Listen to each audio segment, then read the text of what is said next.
Welcome to the Creative Plan Podcast Network. Join us as we share our favorite RPGs, one-shot games, tabletop games, reviews of items, and convention panels, and other exciting things that we run into from time to time. Sit back and enjoy the show.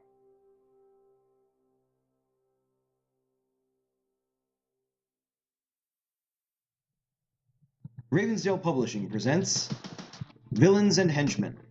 Hello, Ravensdale Publishing fans new and old. Ben and Sarah here, and we're excited to welcome you to the Villains and Henchmen Kickstarter campaign. Have you ever wanted to be a villain? Do you dream of harnessing the power of a storm? Or flexing superpowered muscles? Or bending reality to your whim? These powers and more are within your grasp in Villains and Henchmen. In this cooperative game for 1 to 4 players, you must break a fellow villain out of maximum security prison. Along the way, you'll defeat meddling heroes, overcome troublesome obstacles, and plow through unsuspecting guards. Of course, the good guys aren't just going to sit around while you waltz in and grab your villainous buddy. Over a dozen different event cards spur heroic responses and maintain the pulse-pounding action. No matter which prison you're attacking, or which heroes are in your way, scheming to have the right powers for the job is a must. You may have to shapeshift into a stronger form, phase through a steel door, or protect the team with a well-timed force field. There is no single path to success. Adaptability and teamwork are critical to victory. But remember, you are playing bad guys. If the prison is defeated, one of you will claim bragging rights as a true villain, relegating the others to mere henchmen. For only $40, you can swipe a copy of this game, plus all 3 stretch goals unlocked during the campaign. We also have some cool expansions and paid add-ons, as well as art and other collectibles that you can only get through this Kickstarter campaign. We can't wait to get Villains and Henchmen into your hands and hear all about your dastardly schemes. Whether you've been following us for years or only just found us, thank you so much for your support. Hey guys, Jim here from Creative Plan Podcast Network. Hey! Yay! Welcome back to #RPGaDay2018. It is the 5th year this August. We're again asking tabletop role players everywhere to tweet, blog, YouTube, Instagram, Tumblr, Facebook. #RPGaDay answers to celebrate our cool, memorable, and amazing things about our hobby. We are on August the 4th. Saturday. Yes, Saturday. Woohoo! Yeah. Which means there's going to be a Star Wars one-shot happening for another pair of new players that wanted to learn the game because it's become viral that everyone wants to learn Edge of Empire. I'm sorry, I have to go on record as saying Star Wars is one of the easiest ones to learn to play RPG because everyone knows the basic background, and their starter kits are fantastic in my opinion. The way they set up their pre-gens, and show the graduation between levels. Mm-hmm. Right on. And for the new GMs and new players, they do a great progressive job. And no, this episode is not brought to you by Fantasy Flight Games, who make Edge of Empire, Age of Rebellion, and Force and Destiny. Yet, I do own every product they've made for that game. They should sponsor you. Really? Because you're the one that does all the... New player wants to learn, Jim. The game store's like, can you do another game? Because narrative dice are awesome. It's not just success and failure. It's success and failure, threat and advantage, triumph, and despair. Dun, dun, dun. So we are at August the 4th. What is the most memorable NPC that you've dealt with? It just says most memorable NPC, but we're going to say that you've interacted with. So it could either be as a GM or as a player, you know. I think I know what Kellie's going to say, but that's just because I've got some jerk NPCs in her history. Yes. So I'm Kellie, and I am the wife of Jim. And what? No, Lies. I am. Lies. And when I first started dating my husband, so I wooed him via RPGs. Solid. Yeah, it's like, oh, you paper game. oh, I haven't played a game in a very long time. I would really like to do this. For the record, this was when Scion Hero came out as the first book. And I was extremely excited about this book, and I expressed to my entire team at work how amazing this book is. And only one person was receptive to even listen, but the rest were so nice. No, and just let me you're go actually thinking of the wrong character. Oh no, I'm knowing which it's the D&D character you're thinking about. Okay, so yes, that's who I know you're thinking about. But yeah. I'm just giving context to the gaming at work thing. Okay, yeah. So, one Ranger was always my favorite class. By the way, this was in the era of 3.5. Yes. Oh gosh. Okay. And so I had created my Ranger, half elf. Rogue, wasn't she? No, No, that's no, right. no. She was Ranger. This NPC inspired her to take a level of rogue. And I my Ranger, Kelwin, right? Kelwin. Yeah, Kelwin. Yeah. With the Company of Valor. Yeah, the Company of Valor. She met a bard. A very roguish bard. A very roguish bard. Very vigilante-ish bard. His name was Memdalwin. Based on my EverQuest bard. Okay. Of the same name. And this rogue was, I mean, he was a very, very, very charming rogue. Because, of course, this cute guy was also playing him, who That's I helpful. was, interested was a in. jerk.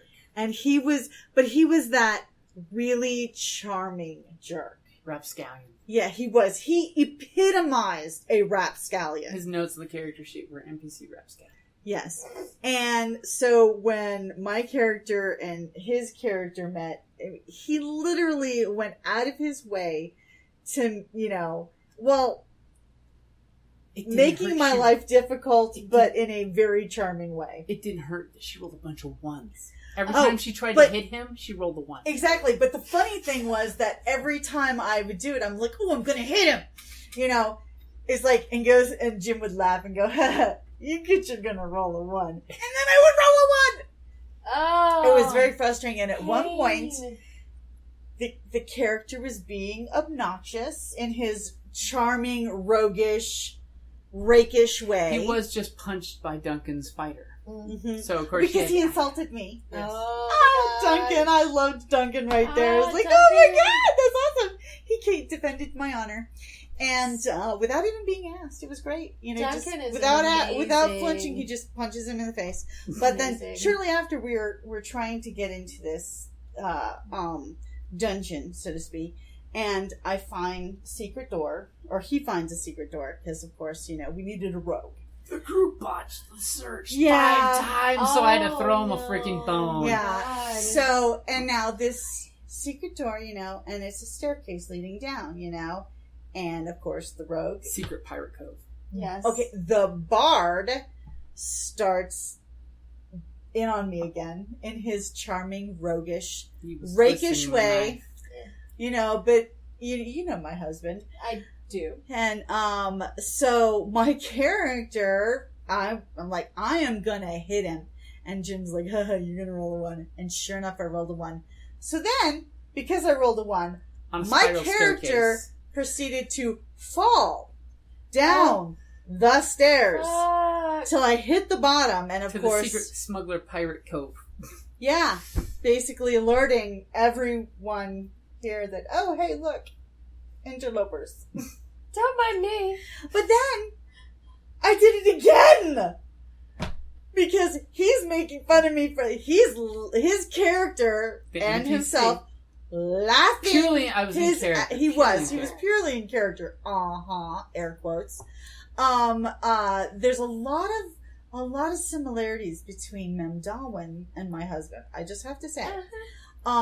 So he's laughing his ass off because I went ass over, Tea kettle.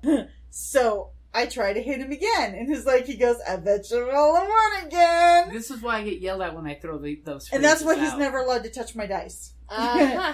And sure enough, I rolled another one. Yeah, and I almost fell into a pit trap at that point. But that's why this character is just so memorable to me because it is the first NPC that I truly remember as like a strong image in my head. Because even when I played as a kid, there was never that NPC that was just really, it was all characters that were, the different players that had their moments and were the intriguing ones. This was the first time I'd been with a GM who made an NPC just like come to life. You got to have those good NPCs. And now, oh my god, I've run into so many, but Mem Darwin was the first. And you married him. Yeah, I did.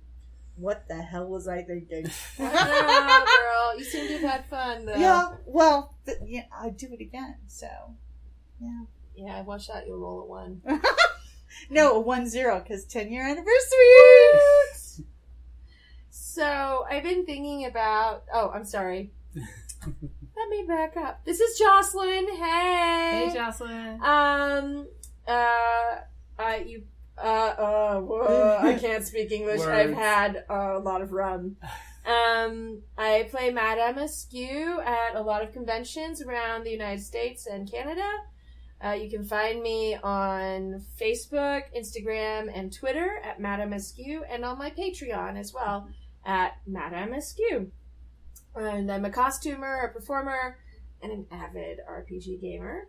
I've been playing with you guys for 5 years now? Forever. Mm-hmm. Yeah, so once I commit to an RPG group, it really has to dissolve before I leave them. And even then, you can come back when, every now and then. I know. I'm always cons. trying to get, Conrad Con to happen again. I am trying to get McNeil Con to happen, too. Or that would be fine, although, I think McNeil Con is really Conrad Con. Just, This is McNeil Conrad Con. Anyway. There you go. So, McRad. McRad. It's McRad Con. Oh, that's actually I really like good. Boom. So, I've been thinking about this question, and I've certainly met some fascinating NPCs over my years of gaming, but I'm sort of like, whose name do I actually remember? If I don't remember their name, how memorable was that NPC? And I guess we're talking about tabletop, so I can't say Iron Bull. But he's pretty fucking memorable. With the horns. So I'm going to go back to Unhallowed Metropolis. Apparently, that's my theme for this year's RPGaDay questions. But when I was running my Unhallowed Metropolis game a few years ago, I did take some inspiration from Big Trouble in Little China. Oh, I love that movie! Right, and I was just using some of that inspiration as like a one-off to color a small scene as like an Easter egg for fun for my players. And I thought they'd laugh at it and they'd think it was, a cool moment and they'd all be like, oh, Big Trouble in Little China, that's fun. They latched onto it. And like it was a really massive plot point. And they would not let it go. And it was because of this NPC. They were just like, no, this is it. This is the plot. This is the pivotal moment. This is the big bad guy. And I'm like, no, Case of mistaken identity. Nope. He was just like a pawnbroker, but he's a bit of fluff. he had to become the major big bad at that point because my players were absolutely fixated on him. And so I based this NPC off of Lu Fang, the bad guy from Big Trouble in Little China. That's Lopan, sorry. Two girls with green eyes. Right. Lu Fang in the game, Lopan in the movie. And so people were like, oh no, it's Lopan. And they would never call him by his in-game name. It became a running gag. They just called him Lopan for the rest of the game. And they were like, how are we going to get Lopan? We've got to take down Lopan. I was like, really? You're supposed to take down Queen Victoria? But okay. It's okay. All right. We've changed to take down Lopan. That's cool. But he was a great character to play because he's such a cool character in the movie. And so Victor Wong was amazing. Right, he's just brilliant. As David Lopan. So I accidentally created a situation where I got to play Lopan for weeks of this game as the big bad guy of the game. And it was really fun. I may have accidentally maimed one of my players because I was not expecting the challenge to be so hard. But Lopan just sort of like possessed me and things got complicated. So that was great fun. Although I have to point out, like, you know how you wanted to just throw in this little Easter egg for this fantastic movie? Never do that. The original Scion, the original hero book, if anyone noticed, there's this one picture, and the truck sign says, The Pork Chop Express. Yes! And I'm like, oh my god, yes! Yes! So I have to ask, if he was a Scion, who would his parents be? A Lopan? No. Oh. Jack Burton? Yeah, Jack Burton. Oh my god. Well, see, you know what? I kind of see him as a bit of an acer. Yeah. Just because of the blunt, he's straight towards danger. No, definitely not Loki. No. Or I see him more as a Thor or Odin, or maybe not Tyr, Thor, maybe Balder, Mm-hmm. but not Odin. Odin is too tricksy. Yeah, Odin Odin is is also the second trickster in the pantheon after Or, Loki. no, I say Odin is the first trickster. Because he brought in Loki. Loki is like trying to outdo Odin. Okay, it could also be Vidar, because he's the only one who survives Ragnarok. Vidar is the god of vengeance. That would work. Yeah, but he's I just more want like, my truck. But, I feel like he's got a very Thor, Mm-hmm. kind of energy. I was also looking at him as, like, maybe one of the Greek pantheon, scions. Yeah. Like, very much an Apollo, kind of. Not Apollo. Which pantheon? Is Apollo Roman or Greek? Apollo, well, it's the same thing. It's, yeah. Or, not Hermes, but one of, like, Hephaestus. But he's not like really he's not very good with tools, but he's like more straightforward. He is like he's like almost like a cross between Hermes and Ares. Oh yes, because he's not afraid to go to war. Yeah, Cop's got better things to do than get killed. That's right. But it's like and he's got those boots. Mm-hmm. Those boots are fabulous. Yeah, those boots are probably a gift from his godly parents. See, I would say Uller. Because all those games of chance. Oh, yeah. He's good at the games of chance. He's good at the games of chance. And he happens to keep finding a certain reporter even though he doesn't know Chinatown, he keeps finding her. And he is hunting for his truck. Yeah. And the girl. And he finds everything. Everything he's looking for, he finds in a But roundabout I way. definitely get an Acer vibe from him. Yeah, I think he's more of an Acer than anything. Definitely, because the the expression. Yeah, and he's just like... He's not... Obviously, the other characters are celestial bureaucracy. Yeah, but just clearly. Even the reporter. Yeah. Maybe especially the reporter. So I'm going to go for most memorable NPC as one that will make Kellie's skin crawl. Oh, Lucius. Yeah, Lucius. Just because he's a great character, basically a scion of Loki, who's working for Cert. Because, of course, in Scion... I call him Uxius. Because her half-brother kissed her. He totally put the moves on me. And the fact that he knew I was his half-sister.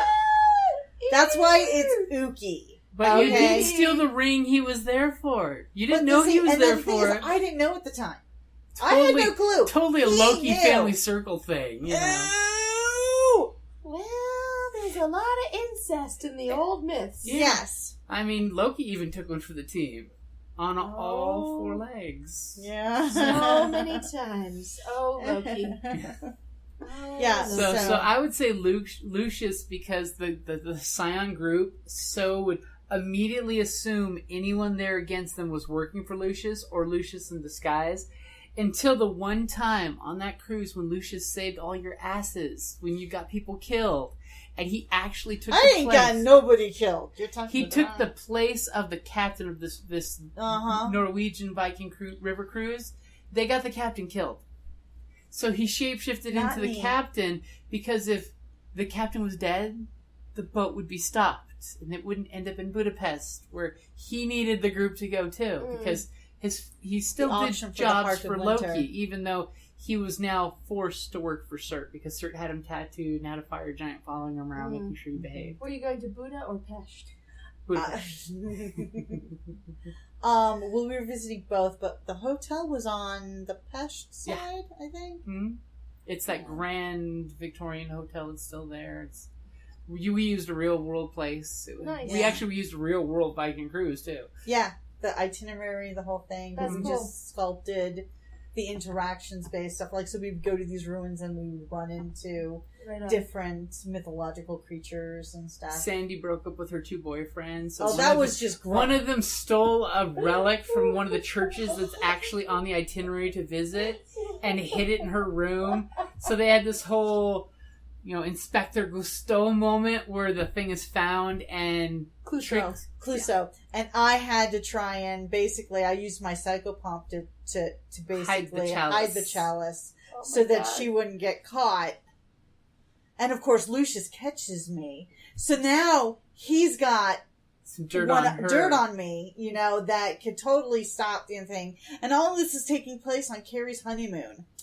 Which we were just tickets crashed. from Loki at the wedding. You never but trust nobody tickets knew. from Loki. Well, they weren't marked. She had no idea. It was just random wedding gifts because, Carrie rolled with, Thorson's wedding. See, he was going to be my next one because Carrie freaked out so badly when I shot the imposter. Well, that was on the...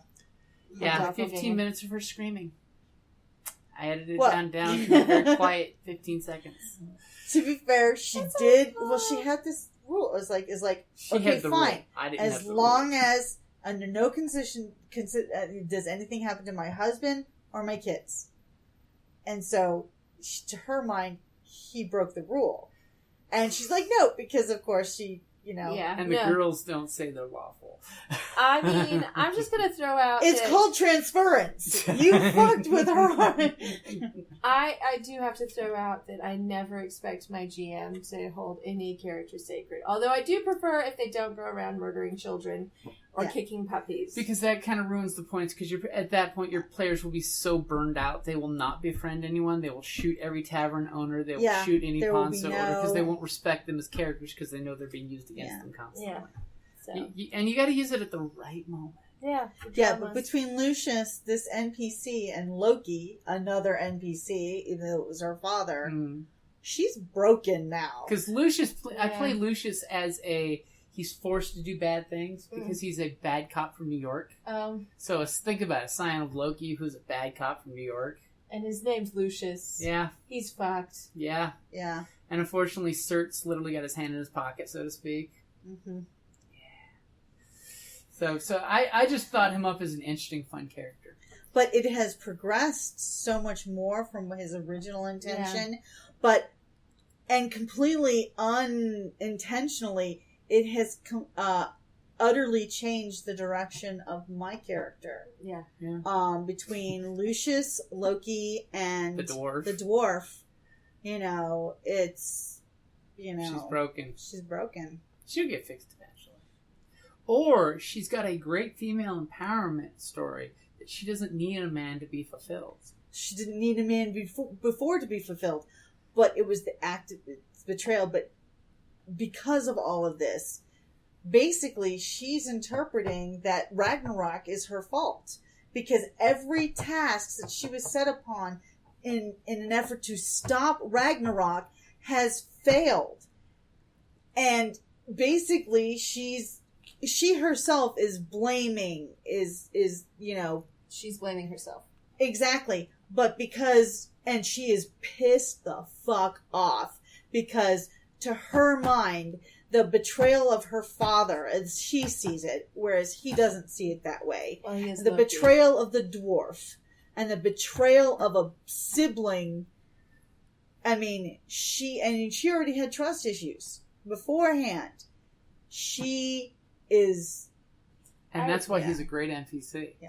I recommend therapy. Yeah, no. Scion therapy. This character, when I originally she just wrote needs to her... talk to Odin, because Odin's just going to say, preach, girl, preach. Everything I do brings it closer. This character originally did not drink. She did not, because it dulls the senses, and she always got, because, you know, she's a thief, you know. And Kellie she's wanted her to be different than her last sign, who drank all the time. Which is, you know, so I wanted her to be exact opposite, sort of. Now, this character drinks. Because she is, you know, she's in a bad place right now. She definitely needs Scion therapy. Oh, yeah, and then now she just met her half-sister, Hel, and that kind of messed her up a little, too. That'll fuck with you, too. You just need to find a Scion of Thoth who's a psychologist. I suddenly see how I'm going to work my way into this game. Ooh. We do need to revise Ragnarok and Roll. Yes, we do. Yeah. So we have digressed, but NPC was a great question, but I'm going to throw a bonus question out there. Woohoo! I love bonus questions. So extra credit! Yay! Yep, so I'm going to use one of the alternate questions they give you in case you don't have a good answer for the regular ones. They have alts, which is great. Alts are awesome. So I have lots of alts on World of Warcraft. We're going to go with, what is your favorite character hook? That's a hard question, so I throw that one out there. What's your favorite character hook, Jim? My favorite character hook would have to be whichever one you guys bite on. I have one. Oh, go for it. Gibbity gob. Oh my god! I'm a pretty princess.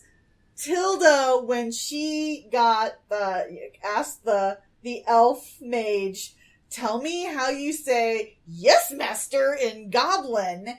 And the fact that she believed him when he said gibbity gob, when it really meant I'm a pretty princess.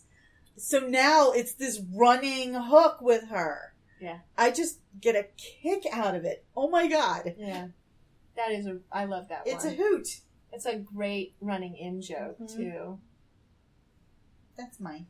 See, I would have to go with the character hook as the idea of the mysterious parentage of you don't know who your parent is as your hook, so that way it makes a story of the I'm going out to find my parentage along those lines. Yeah. Interesting enough, I have never used that. Mm-hmm. But think about it, it's like the Skywalker hook. That is the Skywalker hook of I don't know my father, but this wise old wizard who's taking me on an adventure knows my father. Yeah. And with one word and one toy, he's hooked for life to listen to the old man. Yeah, and I'm not a big for the fan old man's of Luke. life. Yeah. So maybe that's why I've never used it. I mean, it's a really good classic. What about for Rey? It's the same character hook Rey. Rey used. That's what got her in the adventure, was because she's like, who am I? What's my story? Rather than realizing she's been living her story. Right. Who knew? She's that powerful of a Jedi. She can look at Kylo Ren, who's been trained by Master Skywalker himself, and say, get out of my head. You know, all Jedis have their specialty. Kylo definitely needed a tutor. He was clearly not listening to his uncle Luke very closely. He was listening to the scary old man who had stories of his grandfather. Yeah. The same hook. Uh-huh. The same hook. Got turned around. It's your dark grandfather. Yeah, but Literally. each Jedis have their own specialties. Mm-hmm. No Jedi is the same. She just had better, you know... He has the amazing ability to freeze a blaster bolt mid-air for like 5 minutes without even thinking about it. do that. That's true. So, I think the character hook I come back on the most is like a personal tragedy that drives the person. Like a great loss, watching a friend die, watching family members die, not necessarily leading to a desire for vengeance, but then never again. But like one of my favorite characters I ever played, and she's such a favorite character, I wrote 80 pages of background on her. That's awesome. That's fanfic at that point. I mean, it was a little bit like that. That's a novella. There were a lot of jokes in that gaming group about like the length of my backstory for her. She's really well developed. It was in chapters. She'd been alive for several centuries. There was a lot to cover. Anyway, she had been sold into slavery as a young person, And an alchemist had replaced her heart with a stone Ooh. that, like, kept her alive forever, but it forced her to murder on a daily basis. Ooh. And so it had been against her In case she will. can get blood from a stone. So she's very, like, not entirely evil, but a little bit amoral. And she was really driven by this tragedy that had been a thing out of her control, that she was constantly, like, in a state of a reaction. So that's, like, a hook I pull on a lot. Which Not is a all good I the one. have a time. character that's a similar type of background, but I have yet to play her. I would love to play this character again. She was a pretty righteous character. You know, and I love the characters that you can just write, like my original Scion character. Val. I have a ton of stories for her. Yeah. Now they're anywhere from 2 to 4 pages, so some of them are even longer. We gotta dust those off and put them on the side or I something. know, I have to. Just for giggles. One of them, I totally can get you those. Because that was before we recorded games. Yeah. Back in the old days. Back in the old back days, in before the- we didn't record every game we played. Right? And she literally took on a life of her own. Yeah, well, this character definitely, over 80 pages, I was like, I think I've written a treatment for a book. Mm-hmm. So, At least one hell of an outline for 2 or 3. oh my gosh. Yeah. It's ridiculous. She's a great character, though. Yeah, and I always like to give, like, when Jim has to do character backgrounds and stuff, and for Cyan especially and stuff, it helps. But I like to put in people and connections that he can use. Oh, yeah. And GMs love that. I always like to pepper my backgrounds with a lot of NPCs that can be used both as boons and as, you know, problems for the character. As hooks. So basically, Exactly. hey, you get a phone call from so-and-so. Your old buddy who always gets in trouble. Yeah.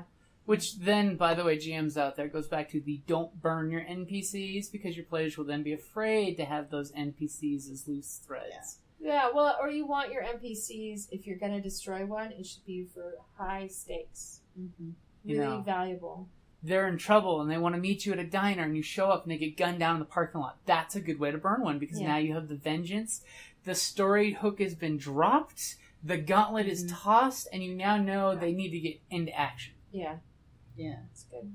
Yeah, well, like, Val, my first character, her ex, I mean, her, you know, King is her maiden, is her married name, not her maiden name, and she kept it. Falcon. But the way I wrote it is like, oh, her ex, O.D. King, you know.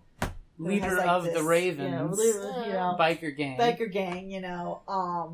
I literally, I mean, I'm like, she packaged subtly it for me. hinted that he might too be a Scion. Subtle. But then then that was just in the background. Mm-hmm. I actually then wound up writing another story just because it occurred to me because she takes this job with, turns out she doesn't know it, but the guy that she's working for is actually working for the Titans. But he sends her out to find Scions, you know. And one of them is in her home, like, wait a minute, that's in my home turf, you know. Turns out, and she's reading this news article about this guy who gets struck by lightning and survives. And she's, wait a minute. And sure enough, it's her ex. So she goes to talk to him. And he's now been tapped. But he's being courted by Titan Spawn, and he doesn't know it. And then there's like this big chick fight, you know. And, cause, you know, she's horrible. She's Titan Spawn. She's actually the sign of the goddess of filth from the, Aztec Pantheon, you know. So, and then they have like this whole row and stuff. And, you know, and he still hasn't been tapped. But, you know, I'm like, hey, you know, I know your half sister, you know. But I left it open for him to, so if he ever wanted to call up this guy as a possibility, and there's this antagonism between her and him. Between Val and exactly. her ex. And he can take it either way. He can take it Titan Spawn, or he can take it as Odin. Right. You know. It's nice to give your GM lots of gifts. open. Those are beautiful gifts. We gotta reward you for your kindness. Yeah, we don't have to let you do all the work. GMs appreciate pot roast bottles of alcohol, and really cool backstory characters that they can use for good and for bad. Well, I have definitely provided some of those things. Yes. Mm-hmm. And that's a good and a place. shepherd pie to die Oh, for. yes. Oh my god, maybe I should start giving my recipes to post on the podcast. Or at least you should do a live stream of you making the shepherd's pie. Oh my gosh. It takes too long. I know. really There'd be messy. many breaks. And also, like, it's really hot, so it only happens in November, December. Yeah, exactly. When we're not in the 80s and 90s and hundreds and 110s. So that's a pretty good place to wrap it up there. Woohoo! And we will see you tomorrow. And let me pull up tomorrow's list. So the next one is... Oh, see, that's kind of weird because these double up. What is your favorite reoccurring NPC? Well, we already... I know, we kind of covered that. So Kinda. we'll steal one of the alt questions for that one then. Yeah, sounds good. Because, those two questions back to back pretty much... Very similar. Because most of my favorite ones are always going to be a recurring one. Yeah. Henceforth the favorite. Yeah. Absolutely. Unless you want me to say, Splog! Oh. Untoot! The little Oh, Toot! Well, no, he's not, and Toot is not. I know. But my Toot is not eeny, meeny, miny. Eeny, meeny, miny, and... You're little fairies that you're freed from the box with the Rheingold ring. Hi, this is Kellie, aka Trixie from Ragnarok and Roll, a Scion to Ragnarok story, and Tilda Wimblewick from D&D Journey of the 5th Edition. First off, I would just like to say thank you to everyone for listening to our varied adventures, as well as for rating us on iTunes and RPGpodcast.com. If you haven't rated us yet, we would greatly appreciate it if you could. And if you're looking for more ways to support our efforts, we are now on Patreon, a great site where you can help us continue making more podcasts, as well as some special surprises for our patrons. If you can, please look us up at www.patreon.com/cppn. Every little bit helps. And again, thank you for listening.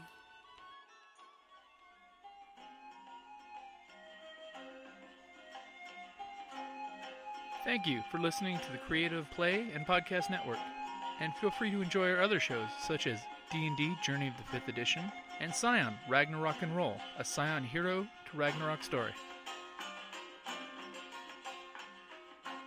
Thank you for listening.